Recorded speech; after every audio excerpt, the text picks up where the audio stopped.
जब से बुली वाले के ऊपर गेंजमैन ने वीडियो बनाया है तब से इन लोग का पूरा धंधा बंद हो गया है। यहाँ से 3y is equal to y, यहाँ से 2y is equal to a, y is equal to a by 2। लेकिन जिस हिसाब से इंडिया के अंदर ये टीचर बच्चों का ब्रेन वॉशिंग करते हैं ना, उतना तो शायद कोई पॉलिटिशियन या लीडर नहीं करता होगा। एक काम करते हैं, कहता लाइव करते हैं, विशाल तुम में से एक होगा, मैं बता दे रहा हूँ। अब ये टीचर्स बच्चों से क्या कहती है? हमारी सरकार पढ़ाई के नाम पर धोखा देती है, फिर बच्चों को भड़का कर रोडों पर प्रोटेस्ट करने को कहते हैं। बच्चे इन टीचर्स के इतने बड़े फैन हो गए हैं कि उनके कहने पर पुलिस के लाठी डंडे खाने के लिए चले जाते हैं।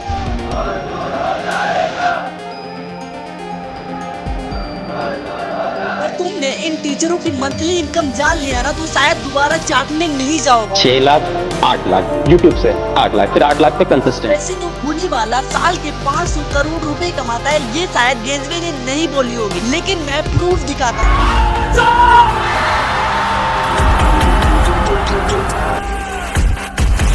जब से बुली वाले के ऊपर गेंजवे ने वीडियो बनाया है तब से इन लोग का पूरा धंधा बंद हो गया है। इस पूरी वीडियो के अंदर गलत को गलत, सही को सही बोलूंगा। देखो, एक समय हुआ करता था जब टीचर पैसे के लिए नहीं बच्चों को पढ़ाई के लिए पढ़ाया करते थे, लेकिन अब इस डिजिटल के जमाने में पढ़ाई से ज्यादा कोर्स के नाम पर पैसे लूटे जा रहे हैं। हमारा बच्चा समझता है PW का कोर्स ले लेंगे बुली वाले का तो हमारी रैंक 1 आ जाएगी या JEE क्रैक कर लेंगे, लेकिन जिस हिसाब से इंडिया के अंदर ये टीचर बच्चों का ब्रेन वॉशिंग करते हैं ना, उतना तो शायद कोई पॉलिटिशियन या लीडर नहीं करता होगा। अब वैसे तो हमारे इंडिया में बहुत से ऐसे फेमस टीचर हैं, लेकिन बुली वाले और खान सर के नीचे नीचे। अब ये टीचर्स बच्चों से क्या कहती है? हमारी सरकार पढ़ाई के नाम पर धोखा देती है, फिर बच्चों को भड़का कर रोडों पर प्रोटेस्ट करने को कहते हैं। बच्चे इन टीचर्स के इतने बड़े फैन हो गए हैं कि उनके कहने पर पुलिस के लाठी डंडे खाने के लिए चले जाते हैं। कभी ये टीचर जिनके कहने पर तुम लाठी डंडे खाने के लिए रोडों पर प्रोटेस्ट करते हो, कभी ये टीचर एक दिन फ्री में पढ़ाया होगा? इन टीचरों को बच्चों को बस भड़काना आता है। सरकार नौकरी नहीं दे रही है, रेलवे का फॉर्म बंद कर दिया गया है। अगर तुमने इन टीचरों की मंथली इनकम जान लिया ना तो शायद दोबारा चाटने नहीं जाओगे। बुली वाला सिर्फ यूट्यूब पर कोर्स के 8 लाख रुपए पर महीने का कमाता है और ऊपर से इसकी 8000 करोड़ की कंपनी खड़ी है, और ये सब दूसरा कोई आकर नहीं किया। और जब आप गूगल करोगे इसके बारे में तो इसकी मंथली इनकम 11,000 से लेकर 88,000 रुपए दिखाई गई। मतलब आज के इस डिजिटल जमाने में माँ बाप को बस यही चाहिए, हमारा बच्चा नीट क्रैक कर ले, MBBS बन जाए, JEE क्रैक कर ले और सरकारी नौकरी पा जाए, बस यही दिखता है। उनको ये नहीं दिखता कि हमारा बच्चा बुली वाले का कोर्स खरीद कर बैठा हुआ है, जहाँ टीचर क्लास में पढ़ाई की बजाय डांस करता हुआ दिखता है। अब वैसे तो बुली वाला साल के 500 करोड़ रुपए कमाता है, ये शायद गेंजवे ने नहीं बोली होगी, लेकिन मैं प्रूफ दिखाता हूँ विकिपीडिया के ओल्ड सर्टिफिकेट के थ्रू। और जब तुम उसका रियल विकिपीडिया देखोगे तो वहाँ उसका बिल्कुल अपोजिट दिखाया गया है, जहाँ उसकी नेटवर्क 240 मिलियन डॉलर दिखाई जा रही है और उसकी मंथली इनकम 6 करोड़ दिखाई जा रही है। और हद तो यहाँ हो गई जब उसकी पूरी साल की कमाई 15 करोड़ दिखाई गई। ये कैसा स्कैम भाई? मंथली इनकम 6 करोड़ और पूरी साल की इनकम 15 करोड़, गजब का फ्रॉड हो रहा है। जबकि अगर इसकी महीने की इनकम 6 करोड़ को साल में मल्टीप्लाई करेंगे तो लगभग 72 करोड़ पूरे साल के होते हैं। फिर भी ये रिपोर्ट गलत दिखाई जा रही है हम लोगों के बीच। बुली वाले के ऊपर जिसने एक्सपोज किया है, बताया जा रहा है उनका ये जो पूरा बकवास पढ़ाई के नाम पर स्कैम किया जा रहा है, तो बहुत बड़ा लॉस देखने को मिलता है। अब हमारे इंडिया में बहुत से ऐसे कम ही टीचर्स और क्रिएटर्स हैं जो लोगों का सच में भला चाहते हैं, वरना सब के सब पढ़ाई के नाम पर लूटना आता है। बाकी मैंने इस वीडियो के अंदर किसी की भी साइड नहीं ली, जो गलत था उसे हमने गलत दिखाया और जो सही था उसे हमने सही दिखाया। बाकी आप लोग कुछ मत करना, बस मेरी यही गुजारिश है, ऐसे टीचर से दूर हो जाओ जो तुम्हारे नुकसान के अलावा कुछ भी नहीं सोचते, बस अपना भला। यही रियलिटी है आज के टीचर की। अगर यहाँ तक आ ही गए हो तो इस वीडियो को अपने दोस्तों में शेयर करके बताओ कि तुम्हारे साथ ऐसा स्कैम किया जा रहा है। साथ ही हमारे इस वीडियो को एक लाइक करके हमारे इस चैनल को सब्सक्राइब भी कर देना, क्योंकि बंदा आप सभी के लिए कुछ नॉलेजेबल चीज ला रहा है।